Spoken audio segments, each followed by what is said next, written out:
Assalamualaikum warahmatullahi wabarakatuh.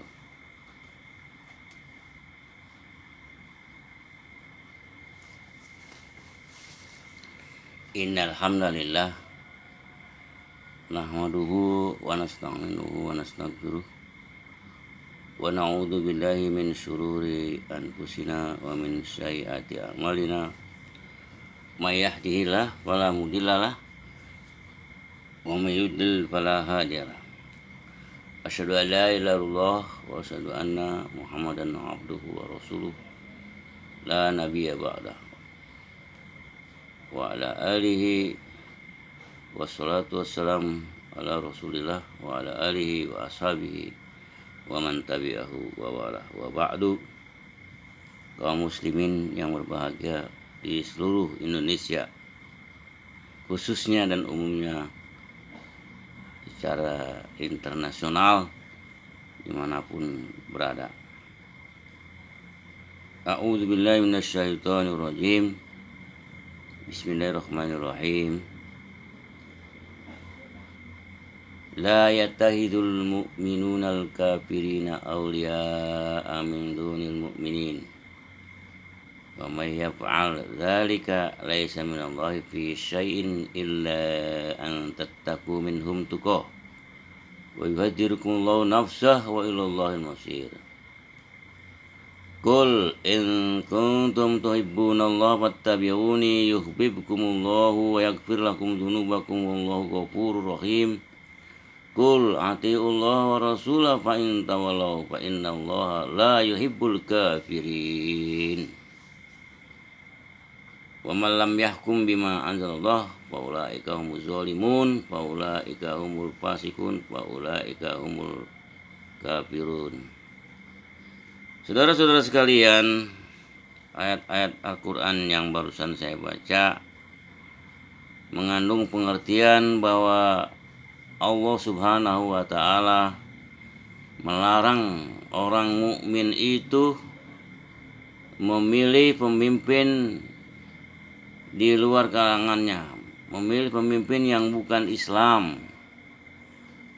Allah Subhanahu wa Ta'ala melarang umat Islam dan kaum mukminin ini memilih atau mengangkat pejabat atau ketua atau pemimpin dari orang non-Islam. Padahal kalangan kaum muslimin mukminin itu sendiri masih banyak. Ada orang-orang yang pakar dalam segala hal di dalam mengelola pemerintahan dan dunia ini, dan juga mereka mengerti tentang keislaman, mereka beriman.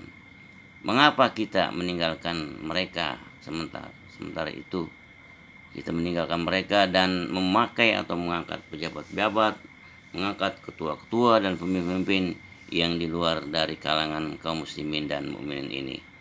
Justru kita loyal dan mengangkat pemimpin yang di luar kalangan kita. Ini dilarang oleh Allah Subhanahu wa Ta'ala. Allah mengancam kalau kita masih meninggalkan orang-orang mukmin, tidak mengangkat orang-orang mukmin menjadi pemimpin kita, menjadi pejabat kita, maka Allah mengancam kita tidak dianggap, tidak ditolong, kita diabaikan begitu saja oleh Allah Subhanahu wa Ta'ala dan akan mendapatkan azab Allah yang maha pedih baik di dunia maupun di akhirat. Padahal kita tahu bahwa tempat kembali kita adalah Allah Subhanahu wa Ta'ala. Kemudian Al-Quran atau Allah berfirman, Qul in kuntum tuhibbunallaha fattabi'uni yuhibbukumullah wa yaghfir lakum dzunubakum wallahu ghafurur rahim. Katakanlah ya Muhammad kepada kaum muslimin, kepada kaum mukminin, sekiranya kalian itu mencintai Allah, maka cintailah aku, taatilah aku. Kata Nabi begitu, kata Nabi Muhammad SAW begitu, seperti yang diperintahkan Allah Subhanahu wa Ta'ala kepada beliau. Fa in tawallaw fa innallaha yuhibbul kafirin. Kalau kalian orang-orang mukmin, orang muslimin ini ta'alau, membangkang, tidak mau mentaati Allah dan Rasulnya, innallaha la yuhibbul kafirin, sungguhnya Allah itu tidak mencintai atau membenci orang-orang kafir. Kita termasuk golongan orang kafir kalau kita tidak mentaati Rasulullah Shallallahu Alaihi Wasallam.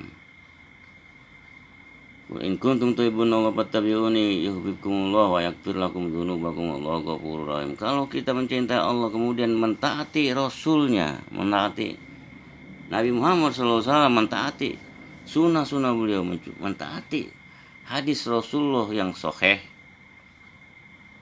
Allah akan mencintai kita dan akan mengampuni dosa-dosa kita. Allah ghafurun, dan harus kita mengetahui, harus kita tahu bahwa Allah itu Maha Pengampun lagi Maha Penyayang. Saudara-saudara sekalian, ayat yang menyatakan kalau kita tidak bertahkim, tidak berhukum, tidak berundang-undang dasar kepada hukum Allah dan Rasulnya, maka kita juga termasuk digolongkan oleh Allah Subhanahu wa taala menjadi orang-orang yang zalim, yang kafir, yang fasik.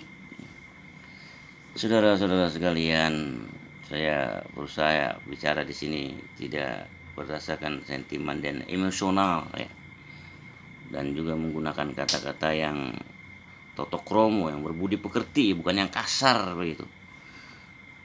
Misalnya begini, kalau untuk Indonesia bagian timur, khususnya Maluku Utara itu, dulu kan asalnya itu dikuasai oleh Kesultanan Tidore, dari Maluku Utara sampai Maluku dan sampai Papua itu di bawah otoritas kerajaan atau Kesultanan Islam Tidore. Antara lain yang saat ini masih hidup, mereka itu keturunannya masih hidup, dan yang saya kenal adalah saudara Irham Amal Tomagola. Dia mengaku suatu saat kepada saya bahwa dia keturunan Hulu Balang atau Panglima Perang Kesultanan Tidore. Ya, kemudian kalau kita lihat mimik wajahnya atau kata-katanya gitu, walaupun kita udah lama nggak ketemu dan mendengar suaranya, mengetahui bahwa di batinnya itu terpendam rasa tidak puas terhadap keadaan yang menimpa diri orang, khususnya di kerajaan atau Kesultanan Tidore saat itu yang diwakili oleh Irham Amal Tomagola. Kemudian daerahnya ini itu dirampas gitu, dizalimi oleh pejabat-pejabat kita. Misalnya ada satu tempat namanya itu di Pulau Halmahera, itu kan bagian dari Kesultanan Tidore juga. Di situ ada tambang emas gitu, yang lebih besar dari